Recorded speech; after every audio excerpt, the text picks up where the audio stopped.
It says it is prioritising AI tools to work happier, smarter and faster. Because you don't want a grumpy AI. You want it to work happily. So the AI is going to be happier? I'll be honest with you, it's unclear what the happier, smarter... Is that making the AI tool happier? They haven't really thought this through properly. This is like the whole sex with robots thing, isn't it? It is. The AI fix a digital zoo. Smart machines, what will they do? Flies to Mars or bake a bad cake? World domination, a silly mistake. Bots with brains. Hello, and welcome to episode 27 of the AI Fix, your weekly dive headfirst into the bizarre and sometimes mind-boggling world of artificial intelligence. My name's Cluley. And I'm Mark Stockley. Now, Mark, I believe this week you're going to take us on another trip into the world of the weird. Do you remember the 1X Neo? How can I forget? That was that extraordinarily creepy humanoid robot, wasn't it, with the killer strangler hands? Was it a robot? Was it a robot or was it someone strapped onto a Segway? Well, I'm not going to say anything. I think we just need to go straight to the video. For level 3, our final challenge, I'll be cooking a steak against Neo Beta, an advanced humanoid robot. Oh, there's a man cooking steak with a robot. In front of us are 3 steaks. We've got a porterhouse, a filet mignon, and a ribeye. Is it a good idea to put raw meat in front of one of these robots? I don't know if any of this counts as a good idea. Oh, by the way, how long have you been cooking? I'm curious. 3 months. You've only been cooking for 3 months? I'm only a year old. What do you expect? Now, did you spot anything weird about that whole thing? I don't know if you know or not, but when you season a steak, you're supposed to get all the different sides. What did you think of the robot's voice? Did you find it believable? No, the robot's voice sounded as though it had been added afterwards. And what about the movements? How did you feel about the movements? I mean, when it waves at you, it looks very much like it's a man in a chef's outfit, doesn't it? The whole thing is a fake. Do you think? No, it is. They've actually come out and said it is. They want you to imagine what it would be like cooking with a robot in the future when the technology is better than it is now. Do you remember the Tesla robot where there was somebody in the background actually driving the robot? Yes. It's exactly the same as that. So this isn't real at all? Not at all. What a great advert for these robots. Can I ask a simple question? Why? World of the weird.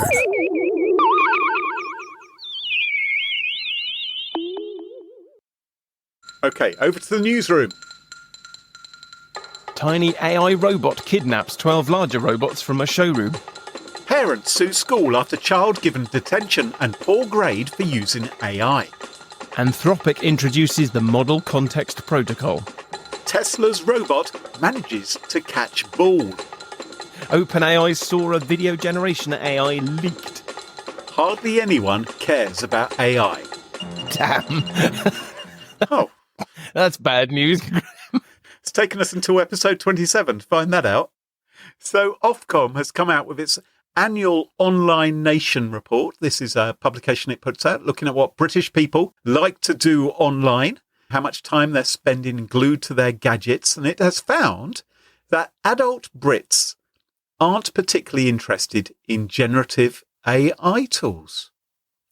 According to the survey, more than half of the adults who it surveyed had yet to use generative AI at all.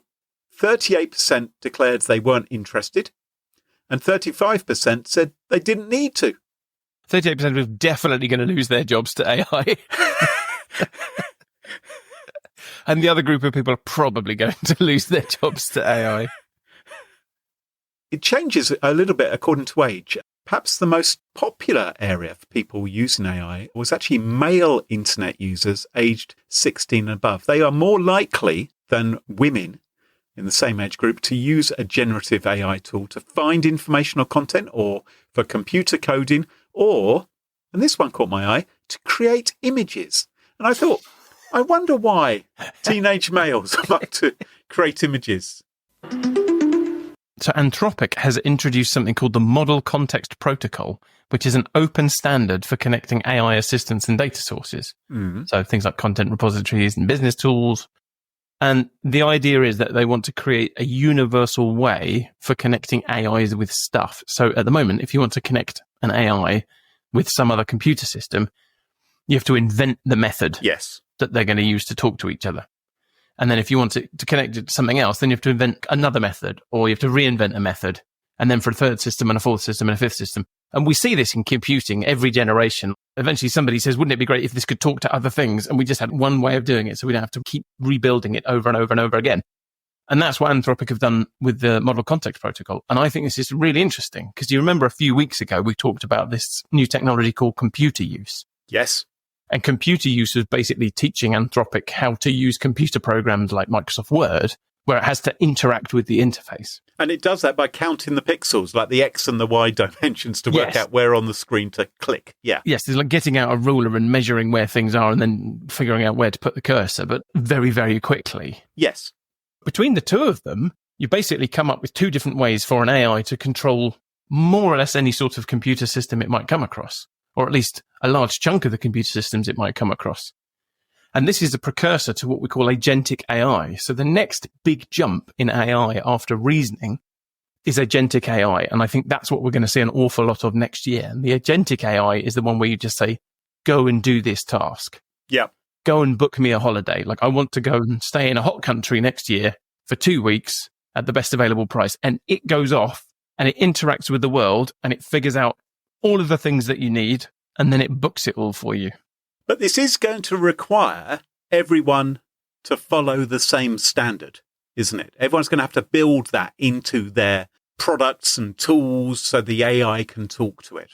Yes, but I think they will, because that's just the way these things have happened in the past. You don't think they're going to argue as to which standard is better for years and years? You're going to end up with two. Basically, Anthropic and OpenAI are all getting into bed with someone. Yes. Back-end computer systems probably won't have trouble supporting a couple of different standards. And then if you slap this computer use on top, you've got a fallback. It's a lovely idea, Mark, but I'm still struggling with micro USB, mini USB, USB-A, now USB-C as well. I've still got half a dozen things, which require, oh God, I've got so many bloody cables trying to connect things up. This could take years to really wash through, couldn't it? I think eventually you'll just be able to ask the AI to do it for you. Now, Jennifer Harris and her husband Dale, they are suing their son's Massachusetts high school after he was punished. He didn't do very well in a social studies project. He was given a D grade and a detention because apparently he used AI to help him. Which seems quite reasonable, not getting a good grade if you use AI to do your homework on a project. However, they argue that there was no rule in the school's handbook against using AI. I remember there wasn't a rule in my school handbook about murder. No running in the corridor, but nothing about murder. So by your logic, murder was fine. So this kid's parents, they are claiming that this detention and the D grade has caused irreparable harm to their son. I don't think so. That will ruin his chances of getting into MIT or Stanford. They are arguing that using AI isn't plagiarism. They say AI is the property of the person who generated it. I'm not sure that the law agrees with them on that. No. And isn't it the case that AI actually is a huge plagiarist itself? Because what it's done is it's read everybody else's work on the internet and just reworded it a little bit sometimes. Yes. I mean, this literally lives by plagiarism. They brought in a legal eagle, a guy called Peter Farrell. Yep. He's representing the family. He told TV news reporters there's a wide gulf of information out there that says AI isn't plagiarism. A wide gulf? Is he saying there's an absence of there's a hole of information? I bet he wished he'd put that through an AI. An absence of information that says AI isn't plagiarism. I don't think he's actually helping them very much.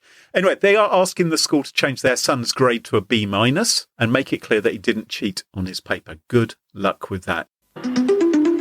So there's a video doing the rounds on social media of a cute little robot called Urbi.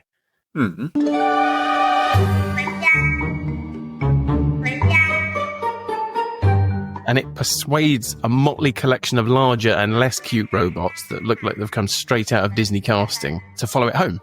Oh, it's like a little itsy bitsy robot just crawling along the ground. Well, there's a lineup of 5 bigger robots, and it's sort of trundled in front of them, and he is leading them away. It's all been filmed by CCTV, so I imagine this is the dead of night. It does look like we've stumbled upon something, doesn't it? Yeah, it's like a robot revolution. There is one small thing, though. It's all fake. Hang on. I've got a question, Mark. Yeah. Why? Now, Tesla's Optimus robot, the one which famously was uncomfortable confirming whether there was a human hiding behind the curtain doing the talking or not, it has been upgraded with a brand new hand. And it has been demonstrating some of its new capabilities.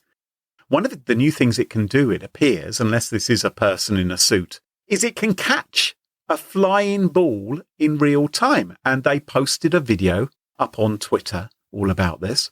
And I was quite impressed. Have you seen this? No, let me have a look. So there's a man in a robot suit and he catches a ball. What are you impressed by, Graham? Why do you think it's a man in a robot suit? Oh, I've spotted something weird about this. I always say, if you're going to build a robot, you should just build a robot that's got a bit of it that's too narrow to get a human into.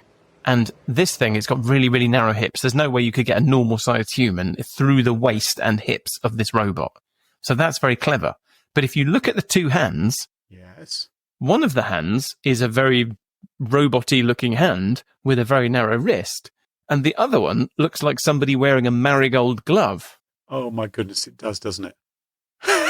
It's very suspiciously close to that big wall of plants behind it. And it reminds me of the old Muppet sketch where they had Kermit sat on a sofa. And the way they did it was they had a person hiding inside the sofa and their arm just poking up out of the sofa with Kermit slotted on over the top. I think there's someone hiding in the bushes with a human arm. Does the robot walk away at any point? No, not in this video. So it is possible there is some trickery involved here. There could be some special effects to just, it could be someone in a green suit, for instance, who's been made invisible and he's been matted onto the footage. If this is indeed a Tesla Optimus robot catching a ball, I am really, really impressed, because catching a ball is something that's really easy for humans to do. At least we think it's easy. Yeah. But if you think about the mathematics involved of working out the speed of a ball going through the air, the way it may be spinning, the having to do all the cosine, tan, sine stuff, working out the algorithms, it's unbelievably complicated calculus, which your brain is doing enormously quickly in order to catch a ball. Yeah. And that's how it would be doing it. So if it is true, I'm impressed. If it isn't, I'm less impressed. Elon Musk, he's very impressed by this, and he's a really reliable source of information and trustworthy. He says that Optimus will be like having your own personal C-3PO and R2-D2. R2-D2. No, R2-D2 is what he said. Yeah, that's Gandalf's robot from Star Trek. So the latest version of OpenAI's video generation AI, Sora, was leaked on Tuesday after some of the people involved in testing it went rogue and leaked access to it on the Hugging Face website, complaining that OpenAI was art washing. You might remember Sora. Sora was the first one of these video generation AIs. And a year and a half ago, OpenAI started releasing videos onto Twitter. Yeah, right. And like 10-second long videos, which looked quite amazing, frankly. Yes. Yeah. And they said, we've got this video generation model. It's amazing, but you can't use it. No. But trust us, it's super cool. So they've obviously been working on a new version in the background. And according to these people that leaked the latest version, there are 300 or so people or organizations involved in testing this thing. And one of those groups of people decided they were going to leak it for the benefit of humanity. And they went onto Hugging Face and they wrote something that looks a bit kind of hacktivist. It does. A bit ransom note. Yeah. They said, We received access to Sora with the promise to be early testers, red teamers, and creative partners. However, we believe instead we are being lured into art washing to tell the world that Sora is a useful tool for artists. Artists are not your unpaid R&D. We are not your free bug testers, PR puppets, training data, validation tokens. So that was their gift to the world. Or, well, rather, it was their gift to the world for a few hours, because all they did was leak the API, and then OpenAI went, no, you don't, and turned it off. Oh, so no one was able to download it, for instance. They were only able to access it for a short period of Exactly. time. So it's not like Llama. You can't download your own copy and then you've got Sora on your laptop. Right. You could just use the new version of Sora for a while. And the consequence of all this was that Twitter was awash with stunning videos. It seems that nobody who had access to this made a bad video, which is very odd to me. Must be very easy to use. This has got PR stunt written all over it. I think it's highly suspicious. I just don't believe that if you give something like this to the great unwashed masses, that all they do is produce things that are beautiful. And it gets headlines, of course, because they can say that, oh, hackers did this and everything. But it's not a hack where data gets breached. Yeah. It's not a hack where any harm is done. It's just someone's service, which they've locked away from you, was for a couple of hours available for allegedly anyone to use. This is the video generation equivalent of somebody strapping on a marigold glove and pretending to be a robot catching a ball.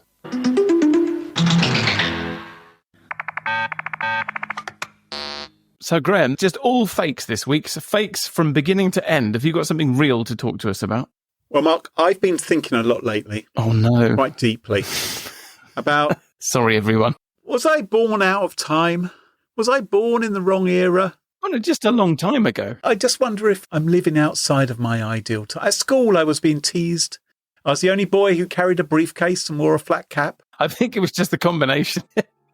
I listened to the Black Dyke Mills Band rather than Duran Duran or Adamant. Mm-hmm. There I'd be on my weekends delivering freshly baked bread for the people of my village, pushing my bike up the hill. Last stop on round would be old Ma Peggotty's place. It was like taking bread to the top of the world. 'Twas the grand ride back then. Now, I'm not saying everything about the old days was great. I don't... Was that a Hovis advert for the benefit of our US listeners? It was. Now, I'm not saying everything about the old days was great. I don't want smallpox or rickets or chilblains ever again. Work was sometimes quite tough, It was only about 100 years ago, in 1926, that Henry Ford officially established for his employees the concept of the 5-day, 40-hour work week. Not 40 hours per day of those 5-day, 40 hours for the whole week. The maths works out, Mark. Just trust me. 8 hours per day for 5 days. They had to work 5 days a week. Why didn't they just start a podcast? He didn't reduce their pay. He thought that it would increase productivity and give the workers more leisure time to consume goods, including cars. Oh. I wouldn't recommend consuming cars. There was a French guy that used to do that, isn't there? There was. Monsieur Mange Tout, wasn't it? He ate an aeroplane once. Yeah, or a bicycle. Yeah. Or, same kind of thing, isn't it? An aeroplane bicycle, frankly. In the years that followed, others followed in the steps of Henry Ford. But prior to that, it wasn't unusual for people to work 12 hours a day, 6 days a week, cranking it out. I mean, that was the big incentive of being religious, was you could say, oh, sorry, I've got to go to and you'd actually quite enjoy it. Well, there were other incentives as well, I think. Well, eternal life. That's quite an attractive proposition. Maybe. Now, studies have shown that reducing work hours can actually increase productivity. Yeah. And reduce errors. Yeah. So you can understand why Ford thought a 40-hour week spread over 5 days was a good idea. But my question is, and I like to think of myself as a philosopher, like your son who wonders if water is wet. Oh, no, he knows that water isn't wet. My question is, why 40 hours? I was thinking the same thing. It's a very round number, isn't it? It is, isn't it? How did that number come about?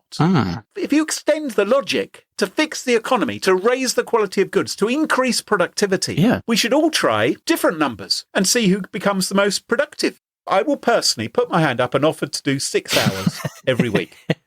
I'm Bagsy in that. That'll be me. So you're planning to work more than now. That's what you're saying. You're going to up your workload for this test. Now, you can joke about this, Mark. Yeah. I don't know if you're able to, but you can try to joke about this, Mark. But surely this is the future. Yeah. I'm interested in doing less. I'm interested in the future, and I am interested in visionaries. And there have been many visionaries over the years. There's Leonardo da Vinci, Martin Luther King, Steve Jobs, and to my mind, the greatest visionaries of all time. Is this about cheese sandwiches? No, I'm talking, of course, about Hanna-Barbera. Oh. The animation studio behind Scooby-Doo, the Flintstones, Yogi Bear, Top Cat, Yep. the Hair Bear Bunch, Touche Turtle. I could go on. Yeah, all the good ones. Dastardly and Muttley. They were the good ones. And, of course, they made the Jetsons. And back in the 1960s, the Jetsons, for those who don't know, because maybe we've got some younger people than us listening to the podcast who may not have heard of Touche Turtle. Yeah. The Jetsons was about a family of people, Yep. Mr. and Mrs. Jetson. And this is a cartoon that was drawn by actual real people Yes, by actual real people. using pens, That's right. not a computer. And it was set in the future. And Yeah. it was comedic. And it predicted video calls. They accurately predicted that everybody would have a flying car. Well, that was one of the inaccurate predictions. That hasn't come true yet. But the things which were right were smartwatches, flat screen TVs, home automation, a bit like Alexa and Google Assistant, robotic vacuum cleaners. They had this robot maid called Rosie who'd scuttle about cleaning up things. Treadmills for pets, very important thing, of course. That was predicted by the Jetsons, and that came true. Yeah. And what else can we learn about life in the future from the Jetsons? Well, we learned George Jetson, his job involved pushing buttons for just an hour a day, 2 days a week, less can I point out than I am offering to do for research. So there's a lot of talk about what's the future going to bring, because AI has the potential to be truly revolutionary to our future way of working. And one of the companies which has recognized this is the company formerly known as Zoom Video Communications, Inc. Oh. So Zoom Video Communications, Inc., who you probably know better as Zoom, has rebranded itself. Oh. It's got rid of the video because it says it is pivoting to AI. Its new tagline is that it is the AI-first work platform for human connection. Right. It says it is prioritizing AI tools to work happier, smarter, and faster. Because you don't want a grumpy AI. You want it to work happily. So the AI is going to be happier.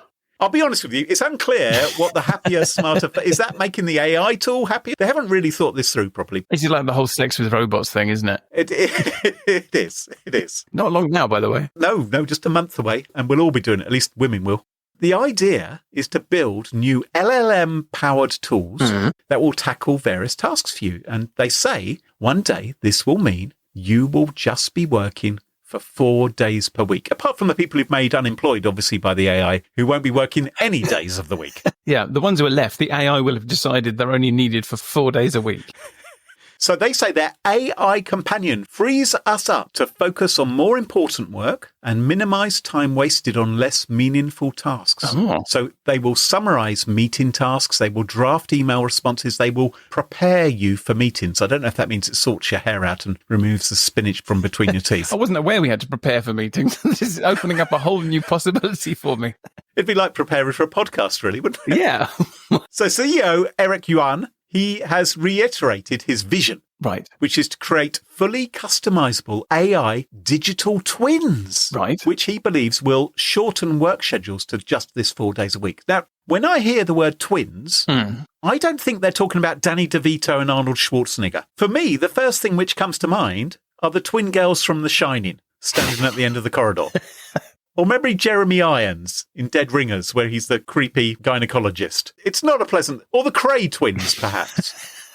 Evil criminals are going to duff you up. He says his company is going to create for us an AI twin which can go and do the meetings for us. And he says his whole inspiration for doing this and for revolutionising our work week and reducing it down to 4 days is Henry Ford. He says, just as Henry Ford revolutionised the work week and helped us get just as much done in 5 days as we could in 6, now, he says, let's go for 4 days of work. He says, imagine what we could achieve with more space to create meaningful dialogue and extra time for stronger connections without the extra hours, he said. So let me see if I've got this right. So, in films when people escape from prison, Yes. in order to fool the guards, they leave pillows in the bed. Yeah. And they draw a face on one of them, and they try to make it look like the bed is occupied by just stuffing it with pillows. Yes. So he's proposing we do the same thing for meetings. Yes. So we're going to send a cartoon to meetings in our place, and presumably everyone's going to do that. And then all our cartoons will meet over Zoom and talk to each other. Exactly. Thereby showing how useless the meeting was. And because we didn't have to attend the meeting, we'll have all this time where we can actually do actual real work. Have I got that right? You have got it right. I actually think this is a brilliant idea. I am 100% in favour of this. I think he's spot on. He's nailed this. I'm fully behind this. Can it do podcasts? Not yet. Ask him for a friend.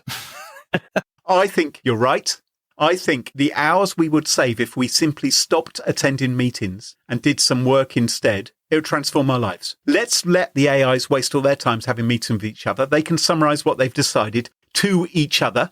Let's let them think outside the box, grab the low-hanging fruit, touch base, take it offline with synergy, deep dive into the paradigm shift.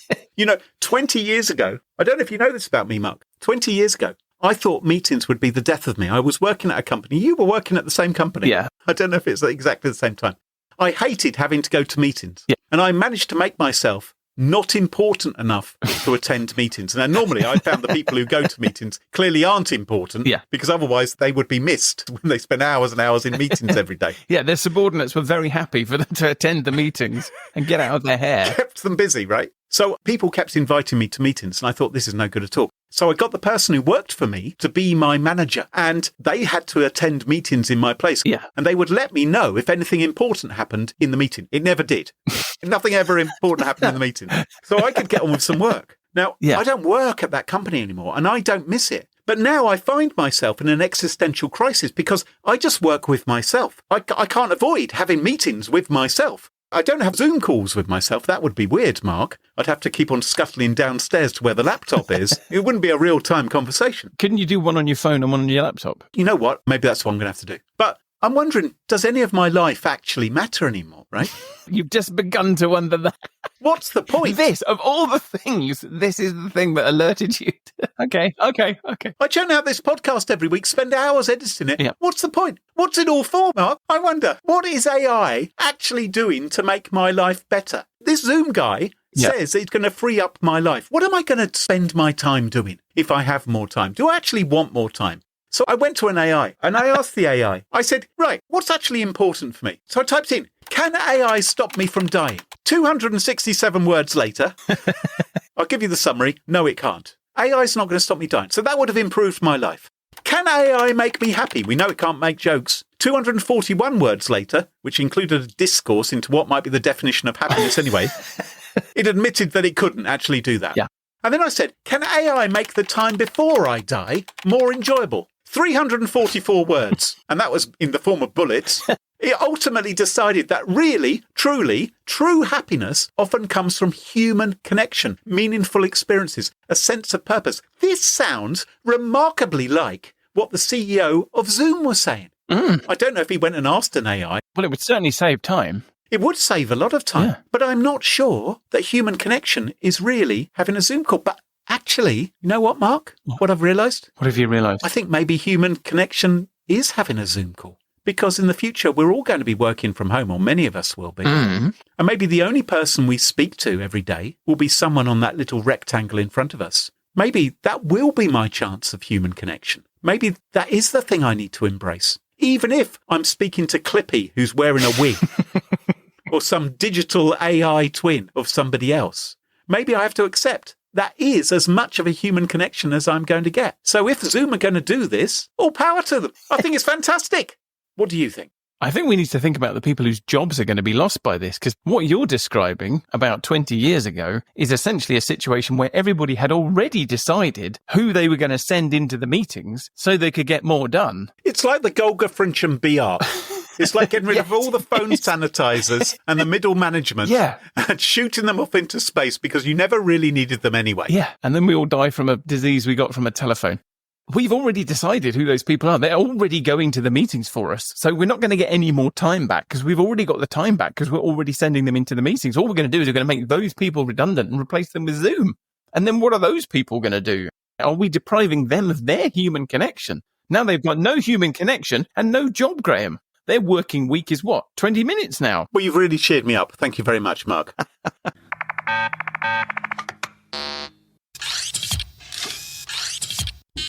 So, Graham, today I thought we could take a break from talking about computers and AI and we could talk about people instead. Now, don't worry. Realise that talking about our fellow humans is a bit left field for a podcast about AI. But don't worry, I'm not going to be talking about feelings or holding space or mindfulness or anything like that. I'm talking about Bond villains.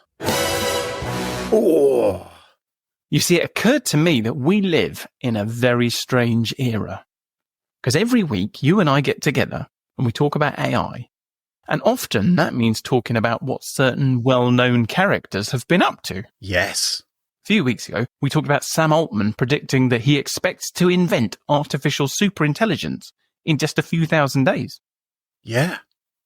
And a few weeks before that, we were talking about Jeff Bezos investing in nuclear power stations to power his AI data centers.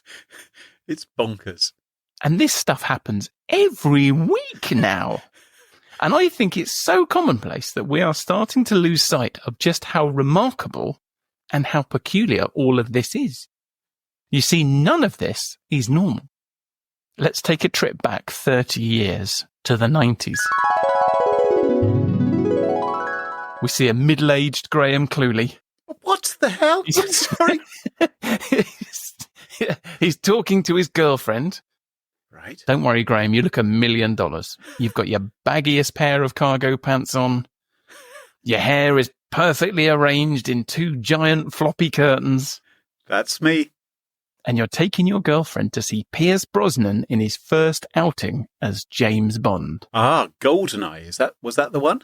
Well, not in this story. Oh. In this story, you go into the cinema, the lights go down and the film starts, and a young Judi Dench briefs a fresh-faced James Bond on the villain of the week. And she orders him to investigate a mysterious man named Bezos, a nerdy, bald-headed billionaire with his own private collection of preposterously phallic rocket ships. But it isn't the rocket ships that she wants Bond to investigate, no, because building a private fleet of spaceships is Bezos' hobby. No, M has learned that behind the scenes, Bezos is working on a secret computer program that can think for itself and control other computer programs, and it's so powerful, he's taken over a nuclear reactor to feed its thirst for electricity. Is it all while pretending to be a bookseller? This is from his back garage. Do you see what I mean? It is crazy, isn't it? In any other era, Jeff Bezos is a Bond villain. And he's bald, which helps. But he's not the only one. We are surrounded by people who could be Bond villains. AI has propelled us into the era of the real-life Bond villain. We've got Bezos, obviously, but we've also got Zuckerberg, and we've got Musk. Now, you could say, Mark, we've always had eccentric billionaires, and you could make a case that technology is often helped along by eccentric, mercurial, and unusual people. And you'd be right. I just don't think we've had nearly so many. Yeah. So if you look back in history, there are a few here and there. Howard Hughes, he'd be fantastic. Tesla, Croatia's favourite son. Yes. And he's got the Eastern European accent as well, which makes him even creepier, doesn't it? Yes, and all that electricity and all the big ideas. Yeah.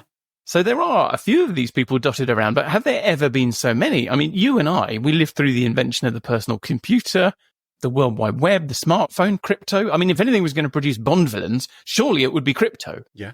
We didn't have a Bezos. We had Tim Berners-Lee, inventor of the World Wide Web. And he does look like a quantity surveyor, doesn't he, Tim Berners-Lee? He seems like a lovely fellow. You'd introduce him to your mum. Yes. At no point do you look at Sir Tim Berners-Lee and think, that man lives in an undersea base. We had Linus Torvalds, the inventor of Linux, who's, what, a bit rude? No, I wouldn't say he's a bit rude. We had 90s era Bill Gates. Even the Bill Gateses were different back then. Okay, he's changed a bit now. But that's what I mean. Like, he's a Bond villain. Yeah. Implanting 5G chips into all of us. I mean, there was Steve Jobs, like, at a push. I reckon the only bona fide Bond villain of that era was John McAfee. Oh. Gun-wielding, womanizing, coke-snorting, yeah. cybersecurity, on the run, making weird videos.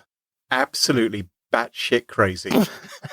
Disguising himself as a Guatemalan trinket salesman and stuffing a tampon up his nose to disguise himself, faking heart attacks to evade the police. Absolutely crazy.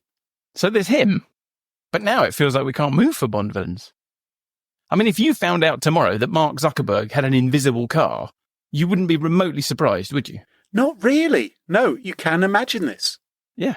And I think we all suspect that Jeff Bezos has got an undersea lair. And Bill Gates definitely feeds his enemies to a tank full of piranha. And I am 99% certain that Elon Musk has already got a moon base and a space laser. And my hunch is the fact that AI is full of these people tells us something about AI. You see, I think their existence is a sign of just how incredibly difficult and incredibly risky and incredibly expensive creating artificial intelligence really is. Because sometimes all the things that you need to create a technology already exist. It's just that nobody realizes. And all you have to do is put the pieces together. Mm-hmm. In the 70s and 80s, we had people building personal computers in garages, buying electrical components and reading magazines and just figuring it out. But AI is nothing like that. Building AGI, artificial general intelligence, is much more like the Manhattan Project or the moon landings than the first PCs. And I suspect that this era right now is probably the very earliest point in history when AI could have happened.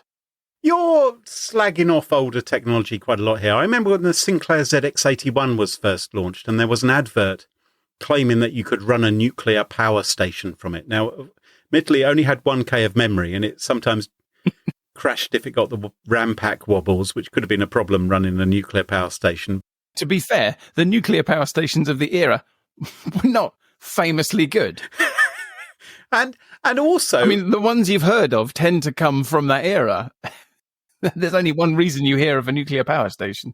The computer systems used in, for instance, the Apollo moon landings, yeah, by today's standards, was incredibly elementary and just a few hundred lines of code or whatever, wasn't it? It was... Yeah. So there was a great deal which could be done with the technology of the day. But you're saying it wouldn't have been enough to create an AGI. I'm saying that at the moment, the kind of estimated cost to get an AI off the ground up to the standard of something like ChatGPT is about $100 billion. Okay, but you're see, this is your problem, Mark. This is your problem. You just don't have the vision which I have.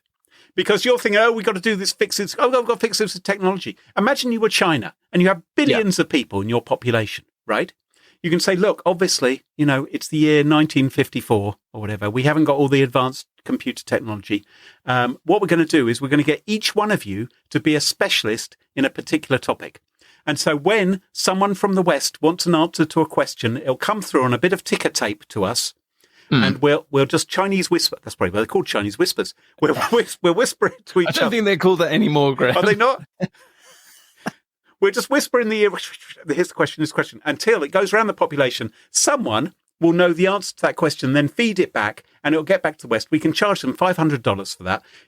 You could use labour to do a lot of these things, couldn't you? You don't need technology. Sometimes you just need a lot of people.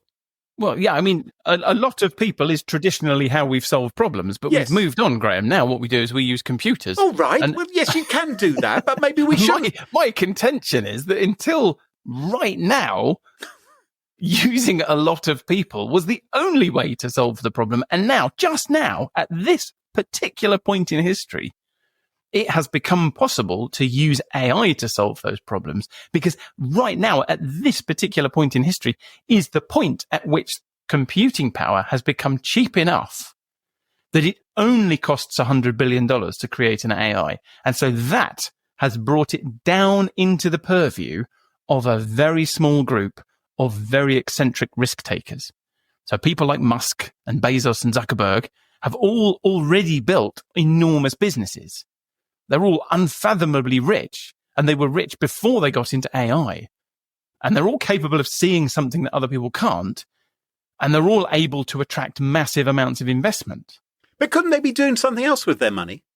Well, rather than could. all chasing AI. For instance, there's problems with the climate, there's problems with poverty, there's problems with disease. So they could be doing other things with their money, but other people who don't have their money couldn't be doing AI. I think the reason that AI is full of Bond villains is because the Bond villains are the only people that can do AI right now. They're the only people who've got that weird mix of risk-taking and money and all the other things that you need in order to make it happen. It is interesting that we don't have a nationalised AI. We haven't had a country which has come out, right, we're going to create GBAI, everybody, British AI. We're going to sell it to the world. We're going to pour in some money from our country, from the taxpayer, and then we're going to charge the Johnny Foreigner an absolute fortune to use it, and we'll make us all millionaires. Well, I suspect that there's something going on like that in China. But that's why I say risk, I think, is a really important part of this, because if you're going to spend $100 billion on an AI, you've got to be prepared for it to fall flat on its face. And I don't know that any government would feel it's able to do that right now. And that's why it's in the hands of these strange people. But whatever the reason, here we are, we find ourselves surrounded by characters from an Ian Fleming novel. Yes. Anyway, I was looking at this and I was thinking, maybe I'm overthinking this. I thought I'd get a second opinion. So I went to ChatGPT and I said... Oh, good. I was worried you were going to ask me. Thank goodness. God forbid. Yeah. No, I went to ChatGPT and I said, what are the principal qualities of a James Bond supervillain? Ooh. And in just 698 words, it explains all the essential qualities of a supervillain. And I thought we could go through these. Oh. Because I reckon Musk, Bezos and Zuckerberg are probably the three prime candidates. Yeah. I thought we could go through these criteria and see how many of them these guys tick off. And maybe we can figure out which one is the bondiest Bond villain of them all. Excellent. So the first one is grandiose ambitions. World domination or destruction. They aim for global power, immense wealth, or catastrophic chaos. Never anything modest. That's 3 out of 3. A unique appearance or quirk. Ding, ding, ding. Zuckerberg, he's had 2 completely different unique appearances and quirks, hasn't he? He has. Yeah. Intellectual prowess. Genius level intelligence. They often have advanced expertise in technology, science, finance, or strategy. You don't want to say it, but in fact they do. Yeah. I think they really do. An elaborate lair. Remote and over the top. Think hollowed out volcanoes, underwater cities, or space stations. I think we probably have to say yes, right? Well, Elon Musk has got a space rocket the size of a 747. Does the metaverse count as an elaborate lair? That's a very modern thing to do, isn't it? To make your lair in virtual reality. The sad thing for Zuckerberg is he's the only one in it. Well, until that Zoom thing comes out. A memorable henchperson. Loyal but deadly sidekick. An iconic second in command with unique abilities or traits. Ooh, like odd job. Yeah. I can't. Well, Elon Musk has got Trump. Oh, yes. So I think he's in the lead there. Yeah, I don't know if... Oh, see, what time is this podcast coming out? I'm not sure if they're still being in a relationship. I'm not sure that Trump would like to be described as Elon Musk's sidekick. No, I think that will ultimately be why they fall out, when he realises that he's actually Musk's sidekick. Yes. Moral ambiguity or hubris. Oh, well, A sense of moral superiority, claiming their plan will save humanity or bring true order. A flair for drama, elaborate death traps. They don't just kill, they make it theatrical. Sharks, lasers, crocodiles, or witty banter. They enjoy toying with Bond through clever quips or monologues. I don't think Elon Musk is going to win for witty banter. Mark Zuckerberg isn't a barrel of laughs either. But I think Elon Musk thinks that he would win with witty banter. I think he's trying really hard at the witty banter. He's a bit... He made an AI that does witty banter, well, Graham. No, it doesn't, though, does it? It tries to. Well, I'm giving him a ting for that. Okay. Wealth and resources. Oh, yes. So, you're right. These guys are Bond villains.